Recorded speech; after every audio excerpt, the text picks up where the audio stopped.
Save করার উদ্দেশ্য হচ্ছে সমাজকে পরিবর্তন করা। চলো আব্বাসের দিকে কি বলছে ব্যাপারে দেখে নিই।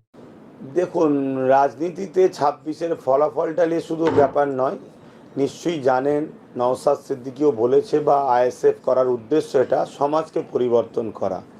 সমাজে রাজনীতির নামে বিগত দিন থেকে যেভাবে মানুষকে শোষণ করা চলছে, সে এসসি হোক, এসটি হোক, ওবিসি হোক, মুসলিম হোক, এক কথায় সংখ্যালঘুদের ওপরে যেভাবে তার সাংবিধানিক অধিকারকে খর্ব করা হরণ করা হয়েছে, সেটা অত্যন্ত অন্যায় ও জঘন্য।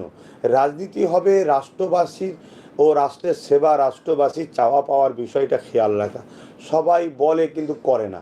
তো সেই জায়গায় আমাদের রাজনীতিতে জিতাটা বড় বিষয় নয়, আমরা মানুষকে সচেতন করছি। নিশ্চয়ই দেখবেন নওশাদ বা তার দলে যারা রয়েছে তাদের বক্তব্যতে মানুষকে জাগানোর কথাটা বেশি আছে। মানুষকে মনুষ্যত্বটা কি, মানবতাটা কি, মানব দরদিটা কি, এই বিষয়ে কিন্তু বেশি কথা, এবং সংবিধান কি রাইট দিয়েছে এই বিষয়গুলো থাকে।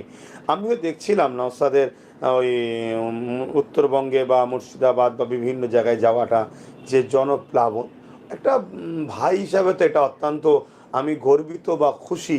আমিও চাই আগামী দিন আইএসএফ, নওশাদ সহ তার যত সহকর্মী আছে সবাই বিজয় লাভ করুক, মানুষের সেবা করুক, দেশের দশে সর্বধর্মের মানুষের পাশে দাঁড়াক, মানুষের সংবিধান যে অধিকার দিয়েছে সে সংবিধান অধিকার মানুষকে পাইয়ে দিক।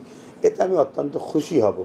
দ্বিতীয় নম্বর কথা, এক্স ফ্যাক্টরের ব্যাপারটা হচ্ছে, দেখুন, মানুষ ভোট দেয়, তো মানুষ যখন কাউকে পছন্দ করে তার পাশে তো মানুষ দাঁড়াবে।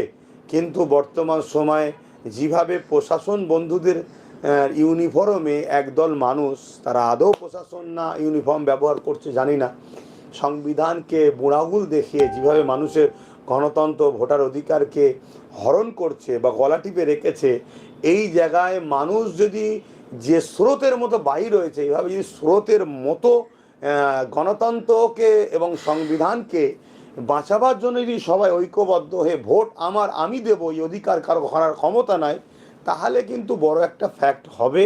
এবং ভোট যদি বিক্রি মানুষ না করে, যে চলো বাবা ঝামেলায় যাওয়া দরকার নেই, 200-500 যা পাচ্ছি বিক্রি করে দিই, তাহলে মনে রাখবেন বিক্রি যদি করেন তাহলে আপনার সমস্ত কিছু অধিকার বিক্রি করে দিয়েই কিন্তু আপনাকে পয়সা দেওয়া হবে।